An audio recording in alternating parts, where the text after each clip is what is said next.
Antecedentes del modelo económico hacia adentro. Un modelo económico es una representación del conjunto de estrategias que opta el Estado para favorecer la economía de la nación.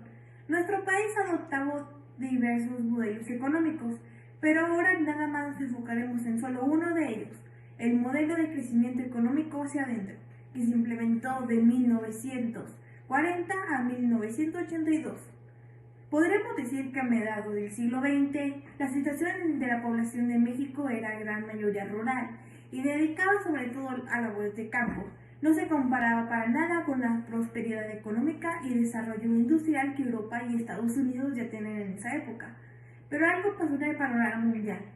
Las naciones industriales más poderosas se vieron inmersas en la tensión de la Segunda Guerra Mundial, de 1939 a 1945. Esta situación le dio oportunidad a México de implementar un modelo económico que basó su esperanza en el desarrollo industrial de la nación. Como consecuencia de la situación mundial y debido a las estrategias que en su momento llevó a cabo nuestro país, de 1958 a 1970 se experimentó un crecimiento económico sin precedentes. Bueno, yo les voy a hablar del modelo de crecimiento económico hacia adentro y sus características. Y pues el modelo económico es un conjunto de estrategias que el país pone para mejorar la economía del Estado. Y para entender estos modelos económicos tenemos que saber un poco más del contexto. Y el contexto histórico es que en esas etapas pues sucedió un gran suceso que marcó pues la historia de la humanidad, que sería la Segunda Guerra Mundial, que pasó de 1939 a 1945. Este periodo de tensiones entre los países que lideraban las mayores industrias de México pues abrieron ese camino de desarrollo para nuestro país y pues se empezó a enfocar más en consumir propio, si podría decirse así, porque ya no recurría a las importaciones. Empezó un gran desarrollo y pues la inflación de las tasas fue muy baja en este periodo y la estabilidad económica fue muy estable. Podría decirse que el país aprovechó la situación mundial para su desarrollo. Como dije anteriormente, pues en este modelo se usó la sustitución de importaciones y lo que hizo que disminuyéramos la compra de productos del extranjero y impulsar pues la industria nacional con la creación de parques industriales. Y los beneficios de este modelo fueron que los precios eran estables y el salario real aumentó. Hola, soy Miguel Zúñiga y voy a hablar acerca de cómo fue el crecimiento de nuestro país durante la inflación. Bueno, como consecuencias de lo que pasó mundialmente y gracias a las estrategias que México llegó a tomar en su momento, para ser más específicos, en los años 1958 al 1970, se experimentó un gran crecimiento económico y este fenómeno se caracterizó por las bajas tasas de inflación y una gran estabilidad económica. Algunos autores asignan estos años como la época del capitalismo. ¿Qué más? El crecimiento del Producto Interno Bruto, en el caso de México, fue en promedio de 3.8%, por lo cual se considera que nuestro país pudo aprovechar y supo aprovechar el escenario económico que acontecía mundialmente.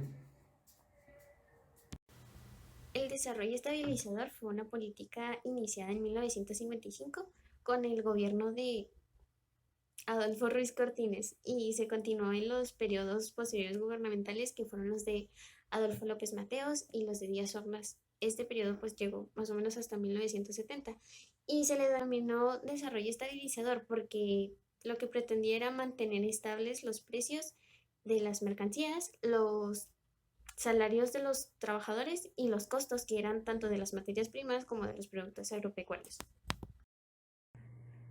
Crisis y agotamiento del modelo económico hacia adentro. El crecimiento económico de nuestro país, denominado Milagro Mexicano, pronto llegó a su fin, pero esta prosperidad no estaba beneficiada para toda la población mexicana, generando con ello una grave crisis en el campo mexicano, por lo que las familias del campo empezaron a migrar a las ciudades, pensando que allí encontrarían oportunidades de crecimiento, pero la realidad no era tan buena que digamos. ¿A qué se le llamó etapa del milagro mexicano y por qué? Bueno, para hablar de esto tenemos que ir al periodo postrevolucionario, donde México ya era un país estable, organizado y que gracias al conflicto de la Segunda Guerra Mundial favoreció el crecimiento económico de México como nunca antes se había visto. Cuando terminó la Segunda Guerra Mundial, pues se esperaba que la economía mexicana se detuviera, pero al contrario, creció aún más durante décadas como un país industrializado y pues de ahí es que se llama el periodo del milagro mexicano.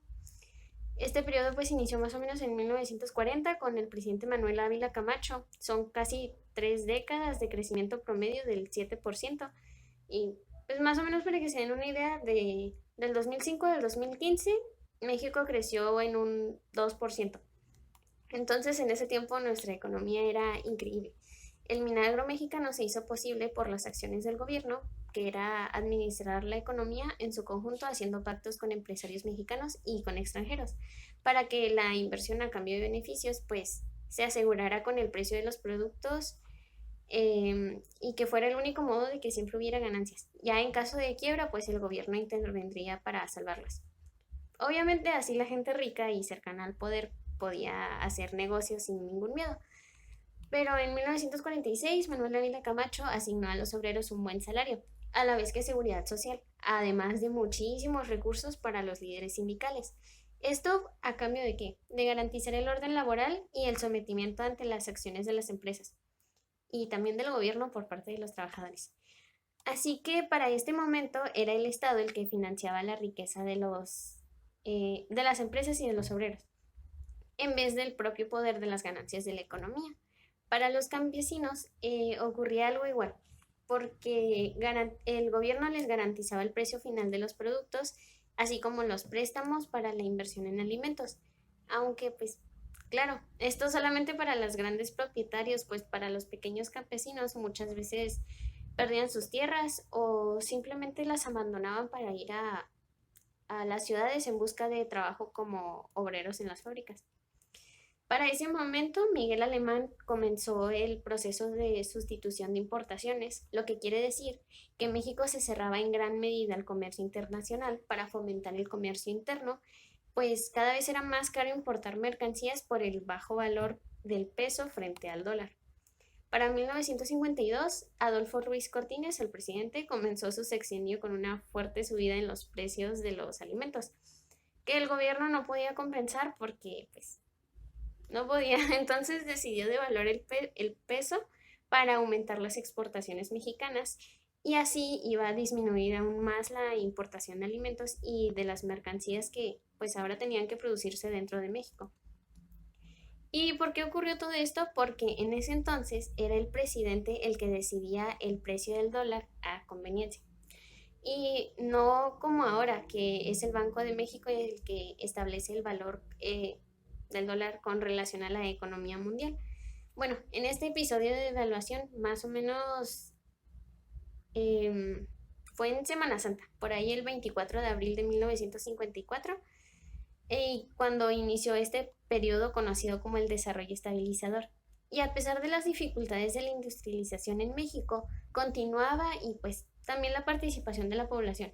Incluso en 1953, por primera vez se reconocieron los derechos de la mujer, se construyeron carreteras y se comenzó la modernización del gobierno para tratar de disminuir los niveles de corrupción, porque ya desde ese entonces eran muy altos y causaban grandes pérdidas a las finanzas públicas. Para el final del sexenio de Ruiz Cortines, la economía se había estabilizado, pero México ya era una bomba de tiempo para los siguientes presidentes. Para el año 1970 la situación era insostenible. La deuda acumulada del gobierno generó una fuerte crisis económica, el dólar se fue hasta las nubes, comenzaron a surgir guerrillas, empeoró la pobreza y de aquí en adelante se acabó todo el milagro mexicano, porque en verdad iban a pasar muchos años difíciles para el país y todo eso fue el periodo conocido como el milagro mexicano, un momento de abundancia que era administrado por el Estado pero que no logró construir una economía sólida para un país y pues también ni para los mexicanos. Gracias a la corrupción, al autoritarismo y pues se fomentó la desigualdad, la pobreza, la delincuencia y la falsa ilusión de la prosperidad nacional. Hola, otra vez soy yo, Miguel, y me va a tocar ahora hablar acerca de movimientos en el país.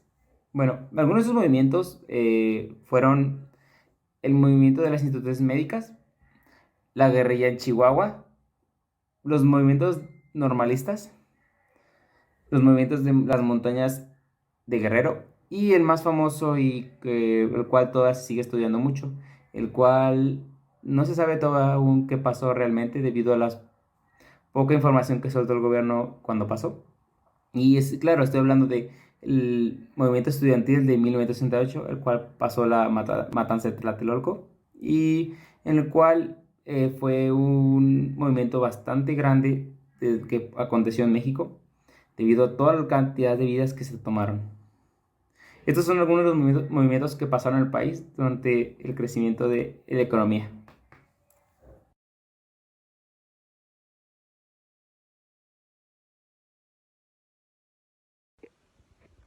Bueno, y ahora les voy a hablar pues el periodo de crisis y agotamiento, que pues si bien sabemos el crecimiento pues a lo mejor no llegó a todas las partes del país, ya que pues los sectores más altos, podría decirse, de la sociedad eran los que tenían todo el beneficio. Entonces esto provocó pues que las personas trabajadoras del campo huyeran hacia la ciudad para conseguir una mejor vida trabajando en las industrias, lo que provocó que pues cada vez más y más personas salieran del campo y se dejara de realizar pues la agricultura y sus demás actividades, lo que provocó pues que el país se quedara sin alimento casi casi.